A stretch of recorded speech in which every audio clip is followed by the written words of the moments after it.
சிவகுமார் செஞ்ச இந்த விஷயம் தான் சோஷியல் மீடியால இப்ப சர்ச்சைக்குரியதா மாறி இருக்கு. அப்படி என்ன செஞ்சிருக்காரு அப்படிங்கறத நம்ம இப்ப பார்க்கலாம். சிவகங்கை மாவட்டத்துல காரைக்குடி கண்ணதாசன் மண்டபத்துல பழகருப்பையா எழுதிய இப்படித்தான் உருவான அப்படிங்கிற ஒரு புத்தகத்தோட திறப்பு விழா நடந்திருக்கு. சிவகுமார் அவர்களும் இன்வைட் பண்ணியிருக்காங்க. அவரும் அந்த ஃபங்க்ஷன்ல கலந்துகிட்டது மட்டும் இல்லாம பழகருப்பையா பத்தி நிறைய விஷயங்கள் பகிர்ந்துகிட்டாரு. இன்னொரு பக்கம் இன்னொரு விஷயத்தையும் பண்ணியிருக்காரு. பழகருப்பையா என்னை விட 2 வயசு சின்னவர் தான். ஆனா அவர் கால்ல கண்டிப்பா நான் விழுவேன்னு சொல்லிட்டு அந்த செயலி செஞ்சோடனே எல்லாருமே ஆச்சரியப்பட்டு பார்த்தாங்க. முக்கியமா பழகருப்பையாக்கு ஷாக்கிங் தாங்கவே முடியல.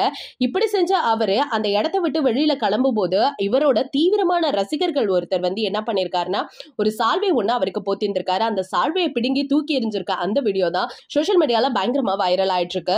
சோ அவருமே வயசானவர் தான். அவருக்கு முன்னாடி இந்த மாதிரி செயலை செஞ்சதுனால அவரோட மூஞ்சு அந்த இடத்துலயும் மாறி போயிடுச்சு. அது மட்டும் இல்லாம ஸ்டெப்ஸை விட்டு அவர் இறங்கி வந்துட்டு இருக்கும் பொழுது அந்த சாலை ஒருத்தர் எடுத்து திரும்பியும் அந்த வயசானவர்கிட்ட கொடுக்கிற காட்சியுமே அந்த வீடியோல பதிவிட்டிருக்காங்க.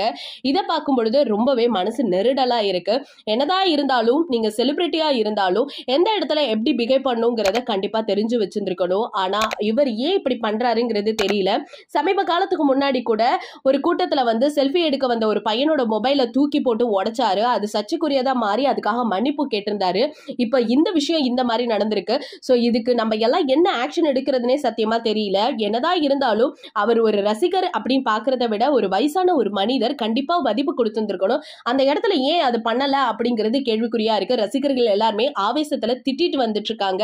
இத பத்தி நீங்க என்ன நினைக்கிறீங்க அப்படிங்கிற உங்களோட கருத்துக்களை மறக்காம நம்ம கமெண்ட் செக்ஷன்ல ஷேர் பண்ணிக்கோங்க.